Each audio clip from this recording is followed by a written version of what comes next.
I'd like to take the opportunity. This is one of our 75th anniversary events for the School of Continuing and Professional Studies, and our Dean, Robert Lappiner, is here. And I'd like to introduce him and call him up if he wouldn't mind to say a few words.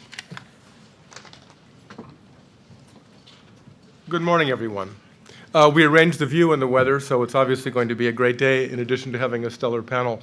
As Jim mentioned, our school is 75 years old this year, and we've had a remarkable role in NYU and in the city in being a vehicle for the continuing education, the development, the career, fulfilling the career aspirations of almost countless individuals. There are probably as many students who've come through our doors over the years as there are currently residents of Manhattan, maybe even more.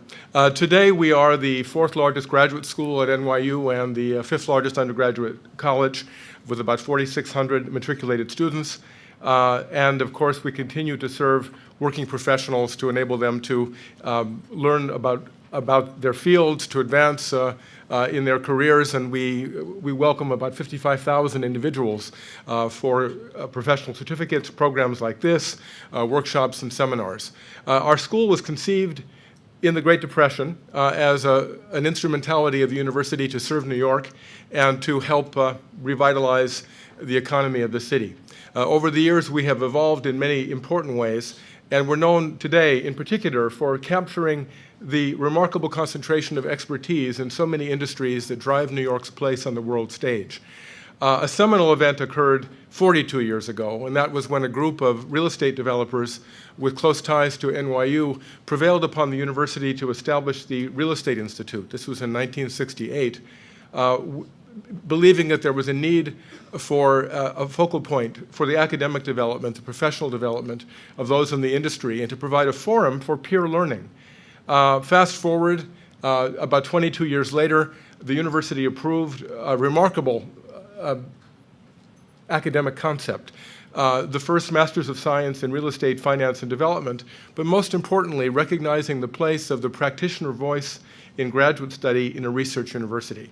And that seminal act led to what is now a breakthrough for our school and our presence in many domains, from real estate to hospitality to publishing to global affairs to graphic communications and the like, where we're able to aggregate remarkable talent, intellectual rigor, and connections to industries, again, that are so important to New York. The Real Estate Institute is a crown jewel for us. We're enormously proud of its place in the city, its home, really, as the academic home for so many who look to NYU for insight, leadership, conversations, perspectives that make them more effective practitioners and good citizens. And we've been particularly fortunate in the last year in being able to recruit Jim Stuckey to lead the institute, now called the Schack Institute, because of a transformational gift. And as I think all of you know, Jim joined us after having had a remarkable professional career in the industry and in government. He was a former president of the Economic Development Corporation of the city, and most recently led the Atlantic Yards project for Forest City Ratner. He continues to serve as the president of the New York City Design Commission, and he is not only a great leader, but he's also representative of the quality of people who are part of the community of the NYU Schack Institute of Real Estate. So as he also mentioned, because this is our 75th anniversary, we have been identifying various programs throughout the school where our different communities of interest and practice bring together expertise, and rather than just reaching out to a single community, broaden the conversation about the place of those industries in the city and in civic life and on the world stage. And so we were very pleased that this program could be put together as part of that effort. It's going to be an exciting morning. I'm enormously grateful to this stellar panel and for all of you for being here. And I look forward to seeing you not just today, but at other events at the Institute. Thank you.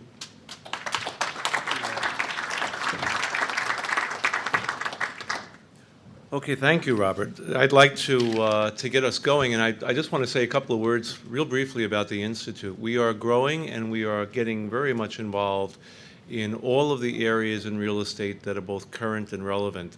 In the last few months, we've started a Center for the Sustainable Built Environment, where we're working on, and Konstantin Kanakastas is here. He's our new director of that institute, which is really taking us into looking at very, very innovative technologies and areas that would allow us to have what I think is a premier institute in sustainable development throughout the city. Our REIT Center is thriving. In fact, our REIT conference is coming up in March. We expect it to be as good as it's always been. In the fall of this year, we will have a full-time daytime program for the real estate development concentration, with a lot of emphasis being placed in public-private, sustainable, technological, and other areas of real estate development. So there's a lot going on.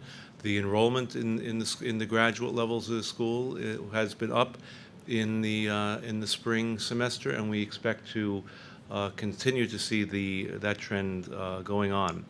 This panel this morning is really meant to be in the spirit of the Schack Institute, in the sense that developers and people related to the real estate profession have to deal with many stakeholders and many constituents on a daily basis. One of those stakeholders is the press. And as a person in development, it's obviously vital that you get your story out, or in some cases, do everything you can to suppress it from getting out. And it's also vital that you get it out the way you want to, as opposed to the way the opponents of a project would like to see the story hit. At the same time, so that requires you to develop relationships with the press, although someone once told me you can never have a reporter that's a friend, although these guys are pretty close to being friends. But now, especially now that I'm in academia, I don't have to worry about this so much. But the truth is, you do have to realize that a reporter's job is to report the news, and you can develop relationships with reporters that could be beneficial to both sides, but you have to realize that reporters have an obligation to report the news and have an obligation to report it accurately. At the same time, reporters need stories. It's like in any other business. They need to find out what's going on. They need to be the first ones reporting the stories. They need to be the ones that today, especially with blogs, and not just bloggers, but even the papers and the publications that these folks up here work for, they have their own blogs. And so they have a constant pressure to be sure that they get things up and running quickly. So today's panel discussion is really meant to talk about that interrelationship, that interaction, and it's meant to do it using some projects that have been very current and in the news in the last few months, and in some cases the last few weeks. So let me just briefly introduce the panel, and then I'm going to turn it over to them. Moderating our panel today is Charles Bagli. Charles has covered the intersection of real estate and politics for 22 years, the last 13 as a reporter for the New York Times. Prior to that, he worked for the New York Observer. He's written about the StuyTown development, the rebuilding of Ground Zero, the MTA's 2 Broadway debacle, and the mayor's effort to build a stadium on the far west side of Manhattan. He's also covered the bid rigging scandal in interior construction industries, and the corruption scandal among city assessors. Charles has written for the Brooklyn Phoenix. I remember him well back in my early Brooklyn days. The Tampa Tribune and the Nation magazine, and in another life, and this just goes to show, just like myself, because my degrees were in psychology and theology and somehow ended up being a real estate developer. In another life, Charles actually drove a transit bus, worked as a Kmart janitor, and tended to the furnaces in a tool plant. So you could see that what drives you into doing your profession is not always predictable. Elliot Brown from the New York Observer, he covers he's an economic development reporter, covers economic development projects, and in New York that is a substantial amount of the development project that's occurring. He covers planning, housing policy, large-scale developments, and other areas related to economic development for the Observer. He previously served as a commercial real estate reporter at the Observer and as a real estate reporter at the New York Sun. Prior to arriving in New York, he worked at the Journal-Star in Peoria, Illinois. Amanda Fong is a reporter for Crane's New York Business. Amanda covers residential real estate and real estate in the outer boroughs, the outside boroughs of New York City for Cranes. Before taking those beats, she spent 3 years covering technology and telecommunications for the newsroom. We have to speak to you, Amanda, about the sustainability stuff. We have a lot of that. In addition, before joining Cranes, Amanda was a reporter for Institutional Investor News, where she covered wealth management and private banking. She began her business journalism career at the American Banker before becoming a victim of the dot-com crash in 2000. The year after graduating from New York University, she took a job as an editorial assistant at a local web startup parenting site Club Mom, which recently revived itself as a social network called Cafe Mom.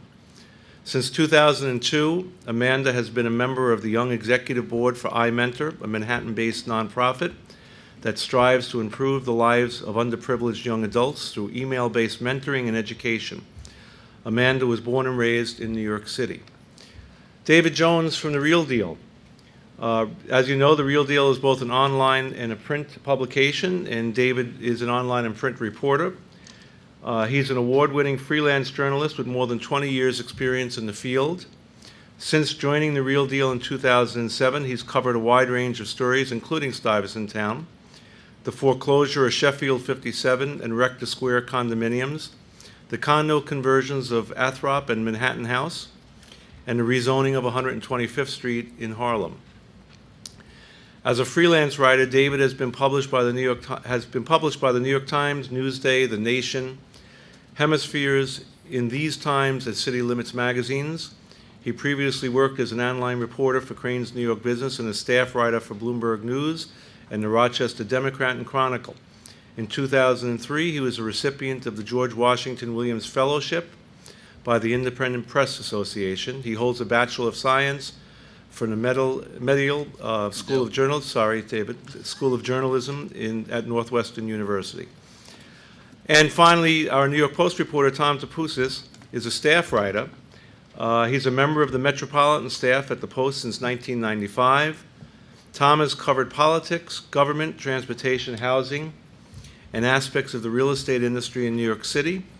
Before joining the Post, he was a reporter at the Bergen Record in Hackensack, New Jersey, USA Today, the Poughkeepsie, New York Journal, the Newburgh, New York Evening News, and the Times Herald Record of Middletown, New York. He majored in anthropology at the State University of New York at New Paltz. So I'd like to welcome our crowd. Thank you. And I'd like to turn it over to Charles Bagli. Thank you.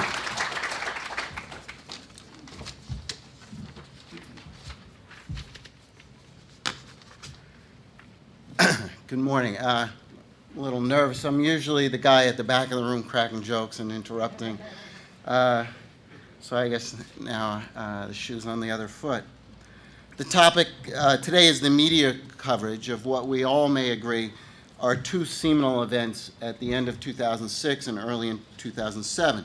The sale of Stuyvesant Town and Peter Cooper Village for a breathtaking $5.4 billion, and the attempted sale of Starrett City, a vast complex at the outer reaches of Brooklyn. One of the reasons for holding the forum at a school for real estate, of course, is that any developer in this city will have to deal with the press coverage, which Dean Stuckey tells me could make or break a project. We'll also talk a little bit about how we develop sources, who we think is a credible source, and then what happens when someone lies to us, which, believe it or not, it happens. I know that the sale of Stuyvesant Town really made me pick up my head and wonder what the heck was going on. Up until then, developers and investors have been content to build this sort of glass and brass towers, condominiums, luxury high-rises, or to buy landmark buildings. But all of a sudden, they were plunging into a heretofore unknown area, meat and potato tenements. And so when it happened, you began to look for what are the explanations. This was certainly something very different. Private equity firms and the like were buying meat and potato properties on a speculative bet that they could boost revenue by replacing rent-regulated residents with more well-heeled tenants at market rates. And lenders were willing to back that bet, providing all the credit one could want and more. I know the sort of debt value ratios, it makes you wonder, gee, could I have borrowed that much to buy my own house? 10 cents down, $1 million. Somehow, I never walk into those deals, but a few cynics said the financial structure was unsustainable. They wailed that the result would be improper evictions, loan defaults, deferred maintenance, and worse. But Mayor Bloomberg in 2006 told the public not to worry. The new landlord for Stuyvesant Town, Jerry Spire, would be good to the tenants. The administration rebuffed a tenant group that was trying to mount its own $4 billion bid for Stuyvesant Town. As an alternative, the mayor promised to build 5,000 units of affordable housing in Queens West. Hasn't happened. But when it came to Starrett City, the mayor took a different tact. He opposed the sale, saying that the buyer was a bad landlord.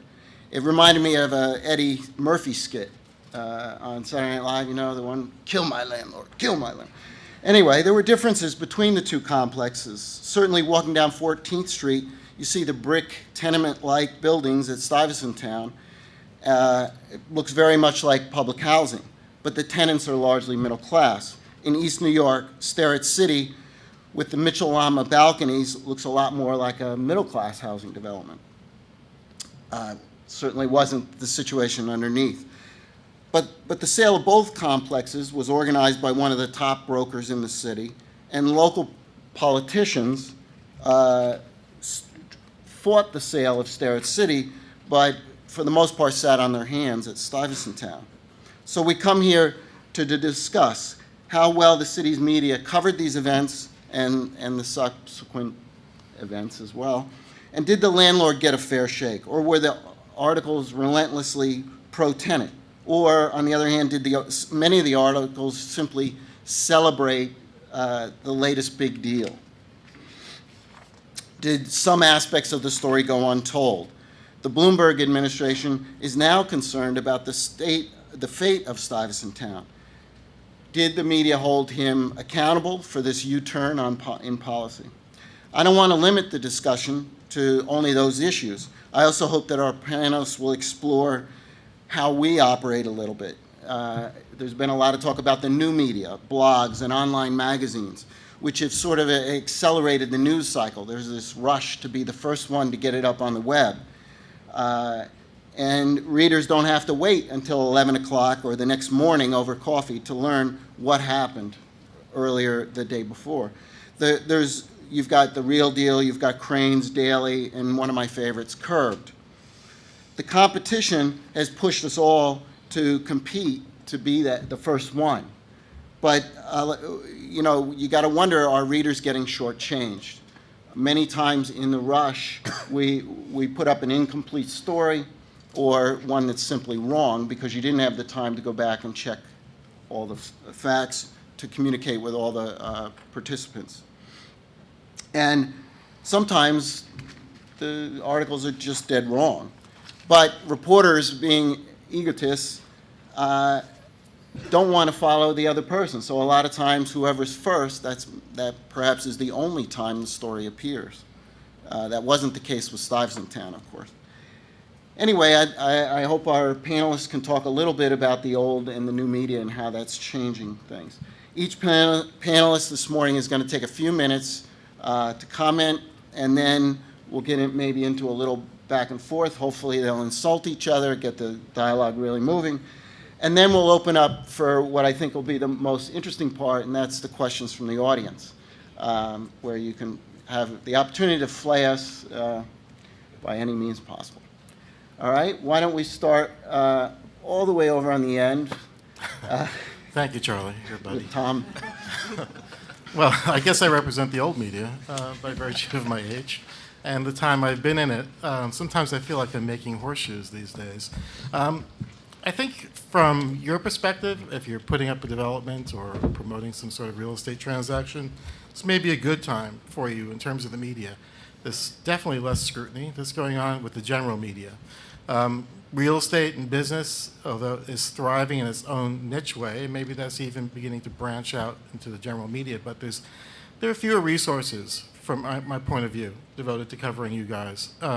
There's fewer news pages, there's fewer reporters, and at my newspaper and the Daily News, we tend to compete with a lot of other conflicting interests, like the goings-ons of celebrities and baseball players and what have you, Governor Patterson's dalliances. So a lot to compete for in terms of getting coverage of hard meat and potatoes stories like Stuyvesant Town. At the Post, Stuyvesant Town has been covered mostly by the business page, which is a good thing, because they're still allowed to go into detail on real estate transactions and the various forces at play. So the new media, perhaps with the blogging, is, like Charlie says, represents an opportunity to get more coverage, but the rush to get things onto the screens often doesn't allow you the time to really probe and to look at the story the way we would have liked to previously. Just even covering daily events today as far as government, which is more of my background, we would go to a press conference in the Blue Room perhaps at 10 o'clock in the morning and have until 8 o'clock at night, not to just take that Blue Room press conference at face value, but really to look into what the heck these guys are talking about and not to just listen to what they say, but to watch where their hands are going. And that opportunity is not as available to reporters today. As far as I tend to cover this business from the government end, and I don't think any city in the country has as much of a government hand in your business, the real estate business, as New York does. I mean, I can't imagine too many other cities where you might own a 100-year-old house or have bought one, or a building that's on in a landmark district, and where you have to go before a panel of 12 or 12 architects and planners who like the sound of their own voices and have to go for months to decide whether you can put a new window in. It doesn't happen too many other places. And it goes on and up the ladder. Government's very involved here. When I was in New Jersey, I remember covering a story, or planning to cover a story, involving a 12-story medical building in Hackensack, New Jersey, a very large project for this small community. It was first night on the planning board, so I said, I'll skip it because it's going to go on for a couple of months. So I go to another event, and I check in on the planning board, and I see they're all wrapping up. And I said, well, what's going on? I said, well, we're done. We voted on it. This is New Jersey. It was done, over in an hour. That doesn't happen here in New York. So there's a challenge to covering this business from both the business end of it and from the government end of it. And the two work very closely together, as sure as you all know. I think when we discuss Starrett City and Stuyvesant Town, there's a lot about the nuts and bolts movements, approvals that had to go into this thing from the financing end to the government's involvement. But government clearly had a template for how it sees the city. And I think to the Bloomberg's administration's credit, they had a vision that hadn't been seen in a long time. They did have an idea for how to reimagine this city. And part of that was to use Manhattan as an economic engine. And part of that was also to use the boroughs to absorb some of the people who could no longer live in Manhattan because it's becoming an economic engine. I think that determined to some degree the difference in response by the administration towards Starrett City and towards Stuyvesant Town. Stuyvesant Town was part of a vision of seeing Manhattan grow, thrive to its greatest economic opportunity. The players involved were people who the administration trusted. They're people who represented competency, people who were involved in many high-minded issues, and there was a vision that they could handle this. There was a certain confidence among peers. Jerry Spire's the kind of guy who probably hobnobbed with the mayor in various places, involved in the Federal Reserve, comes with resources and a portfolio, and I think there's a willingness by this administration to trust people like that, developers like that. Starrett City was very different in that it represented a different end of the housing ladder.